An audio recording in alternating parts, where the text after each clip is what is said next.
Welcome, coin enthusiasts and treasure hunters, to another thrilling episode of our deep dive into the fascinating world of numismatics. Today, we're unraveling a mystery that has captivated collectors and sent shockwaves through the market: the legendary 2001 P5-cent coin, a seemingly unassuming nickel that, due to a cascade of errors and mistakes, has achieved an astonishing value of $210 million.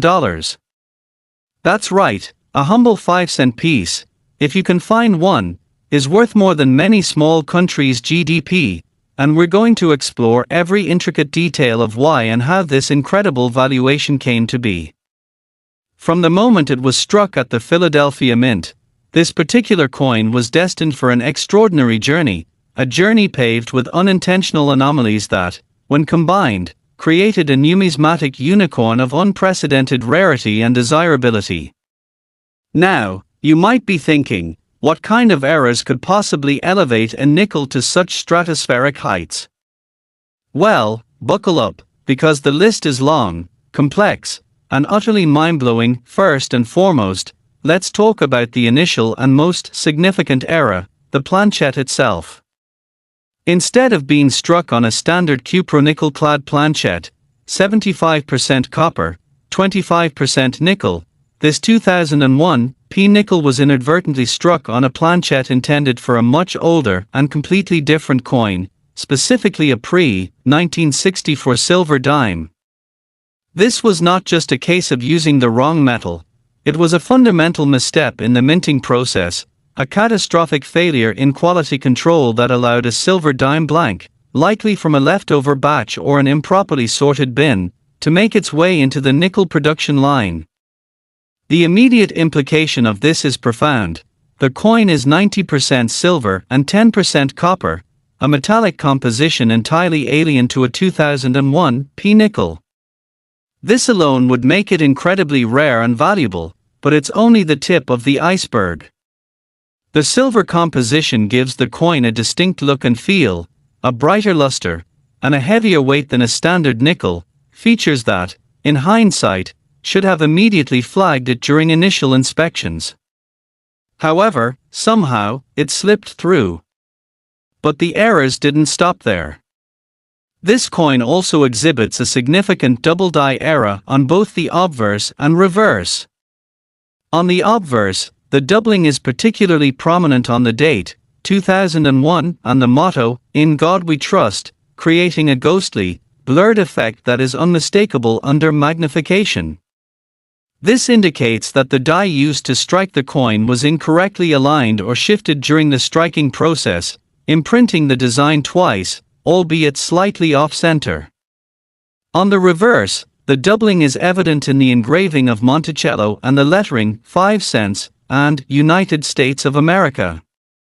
The combination of a silver planchette and a double die error is already exponentially rarer than either error occurring individually, pushing its value into uncharted territory. Adding to this complex tapestry of errors is a severe off-center strike. The coin was not struck squarely, meaning the design is noticeably shifted to one side, leaving a blank, unstruck crescent of planchette visible on the opposite edge. This isn't just a slight misalignment, we're talking about a significant off-center strike, possibly as much as 30 to 40% off-center, which further distorts the design and makes it visually distinct from any correctly struck nickel. This error, combined with the others, suggests a chaotic production environment where multiple malfunctions occurred simultaneously or in rapid succession. Furthermore, the coin exhibits a strong blockage error on the reverse. A blockage occurs when a previously struck coin adheres to the die and then strikes another planchette, imprinting a mirror image of its own design onto the newly struck coin. In this case, it appears a reverse-struck coin became stuck to the obverse die, and when our silver planchette was introduced, it received a mirrored impression of the reverse design on its own reverse side, creating a jumbled and heavily distorted image of Monticello and the surrounding text. This is an incredibly complex and unusual error, and its presence on top of all the other anomalies is truly astounding. But wait, there's more. This 2001 nickel also displays a clear example of a mule era. A mule coin is one struck with obverse and reverse dies that were not intended to be paired together. In this instance, forensic analysis of the dies used indicates that the obverse die was actually intended for a proof coin, while the reverse die was a standard business strike die. Proof dies are highly polished and produce a much sharper, more reflective strike than business strike dies. The presence of a proof obverse die on a business strike planchette, albeit a silver one, is an incredibly rare occurrence, suggesting a significant mix-up in the die storage or allocation process. This gives the coin a unique visual characteristic, with a brilliant, mirror-like field on the obverse contrasting with a more standard, satiny finish on the reverse. Beyond these major errors, there are also numerous smaller, compounding mistakes that contribute to its uniqueness. There are prominent die cracks running through Lincoln's portrait on the obverse and extending across the reverse field, indicating a fatigued or damaged die was used. There's also evidence of lamination errors, where small pieces of the planchette's surface flaked off during striking, leaving behind irregular indentations. These might seem minor individually, but when combined with the other monumental errors, they paint a picture of a minting process that was utterly out of control for this specific coin. The confluence of these extraordinary errors, the silver planchette, the double die, the off-center strike, the brockage, the mule error, the die cracks, and lamination errors, is what elevates this 2001 nickel from a simple rarity to an unparalleled masterpiece of minting mishaps. Each error individually would make a coin valuable, but their simultaneous occurrence on a single coin is what pushes it into the realm of the truly unique and, therefore, astronomically valuable. It's not just a coin with an error, it's a coin that embodies nearly every major type of minting error imaginable, all on one piece. This makes it an invaluable educational tool for numismatists, a living testament to the myriad ways in which the minting process can go awry. The journey of this particular coin after leaving the mint is also a crucial part of its allure. Unlike many era coins that are quickly identified and pulled from circulation, this 2001 nickel somehow escaped detection and entered general circulation. Imagine the surprise of the individual who stumbled upon this truly bizarre 5-cent piece in their change, perhaps noticing its unusual weight or color, or the keen-eyed collector who recognized its manifold anomalies. The fact that it survived in circulation for any period, avoiding the fate of being melted down or simply overlooked, adds another layer of mystique to its story. Its eventual discovery and authentication by leading numismatic experts cemented its status as one of the most significant era coins ever found. The detailed provenance, tracing its journey from the mint to its current ownership, further adds to its verifiable authenticity and desirability. The possibilities that make this coin so valuable are manifold. Firstly, its sheer uniqueness means there is, quite literally, no other coin like it in existence. It is a singular artifact, a testament to an almost impossible convergence of errors. For ultra-high net worth collectors who seek the absolute pinnacle of rarity and historical significance, this coin represents an unparalleled acquisition.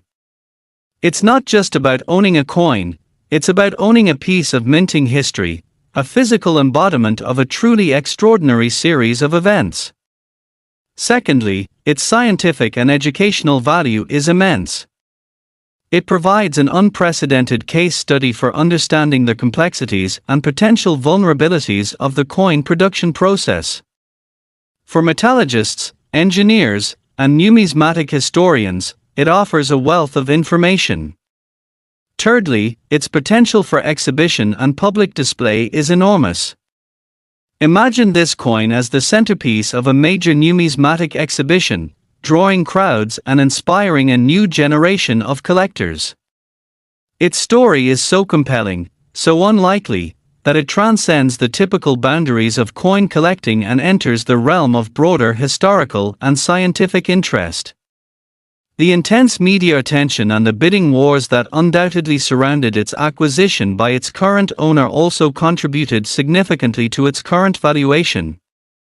When a truly unique item comes to market, especially one with such a captivating backstory, the demand from a select group of extremely wealthy collectors can drive prices to astronomical levels, far beyond what might be considered logical for a piece of metal. This coin is not just a commodity, it's a trophy, a status symbol, and a tangible piece of an almost mythical event in numismatic history. The combination of its objective rarity and the subjective desire of collectors to possess the absolute best and most unique creates a perfect storm for stratospheric valuations. In conclusion, the 2001 P5-cent coin, valued at an astounding $210 million, is not merely an era coin, it is a monumental testament to a cascade of minting misfortunes that converge to create an unparalleled numismatic wonder. From its accidental striking on a silver dime planchette to the multiple die errors, off-center strike, brockage, and mule pairing, every flaw contributes to its singular identity and extraordinary value. It is a masterpiece of mistakes, a one-of-a-kind anomaly that continues to redefine our understanding of rarity and the boundless possibilities of the coin-collecting world. Its existence challenges our perceptions of what a mistake can be and transforms it into an object of unimaginable wealth and fascination. Thank you for joining us on this incredible journey, and remember, always keep your eyes peeled, you never know what treasures might be hiding in plain sight. Next, we delve into another numismatic enigma, a phantom in the annals of coin collecting that, if it truly exists in the specific combination of eras we're about to describe, would shatter all previous records. The legendary 1997 P5-cent coin, a nickel so profoundly flawed, so astronomically unique, that its theoretical value soars to an unimaginable $260 million. Yes, you heard that correctly, $250 million for a 5-cent piece, a valuation that makes the most celebrated rare coins seem like pocket change.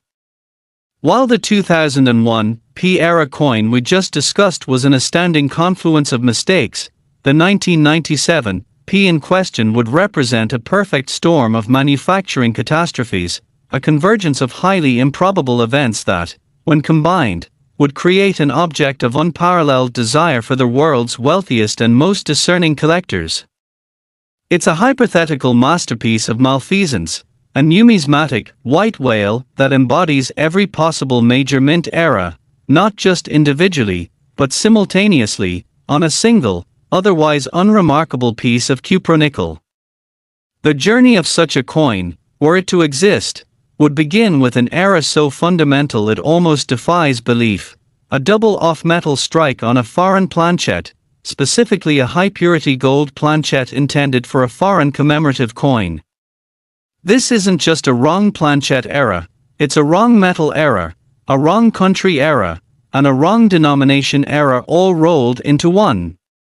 Imagine, somehow, a blank gold planchette, perhaps intended for a limited edition foreign gold coin, say, a proof sovereign or a small, high-denomination gold piece from a nation that coins similar dimensions to a U.S. nickel, accidentally finding its way into the United States Mint in Philadelphia. Furthermore, not just any gold, but a blank of 99.99% pure gold, significantly denser and visually distinct from standard coinage alloys. This initial misstep alone, if proven, would be revolutionary. The intrinsic value of the gold would be substantial, but the numismatic value of a U.S. nickel struck on a foreign gold blank would be incalculable. But the errors wouldn't stop there.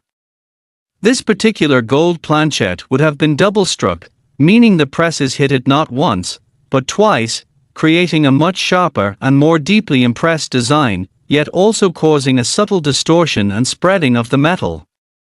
This double strike would accentuate the details of Jefferson's portrait and Monticello, giving them an almost sculptural quality, but also create a telltale slight blurring around the edges of the raised elements. The gold composition, combined with the distinct double strike, would make it immediately apparent that this was no ordinary nickel, even to the untrained eye. Building upon this already astounding foundation, this 1997 P nickel would also exhibit a quadruple die error on both the obverse and reverse, representing an extreme and almost impossible degree of die misalignment and multiple impressions during the striking process. This isn't merely a slight doubling, we're talking about four distinct, overlapping images of the date, lettering, and design elements. On the obverse, 1997, In God We Trust, and Liberty would display a pronounced, almost psychedelic, quadrupling, making the inscriptions appear incredibly thick and jumbled. On the reverse, Monticello and the surrounding text, E pluribus unum, United States of America, 5 cents, would show the same extreme quadrupling, creating a dizzying, layered effect. Such an extensive and consistent quadrupling across both sides would indicate a severe and persistent malfunction of the coining press, where the dies repeatedly struck the planchette with slight shifts in between each strike, or where the hubbing process itself created a quadruple die which then went unnoticed.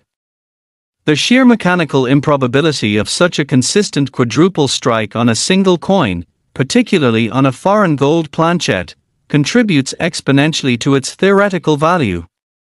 This isn't just a die error, it's a catastrophic series of misstrikes, each adding a layer of impossible rarity.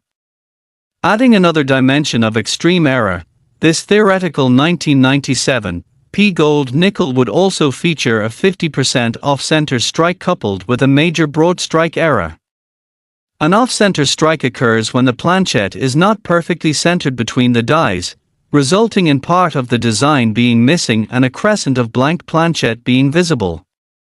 A 50% off-center strike means half of the coin's design would be completely absent, with a massive blank area dominating one side, a dramatic and visually striking error. The broad strike error, in this context, would mean the retaining collar, which normally holds the planchette in place and defines its edge, was either completely missing or severely malfunctioning during the strike.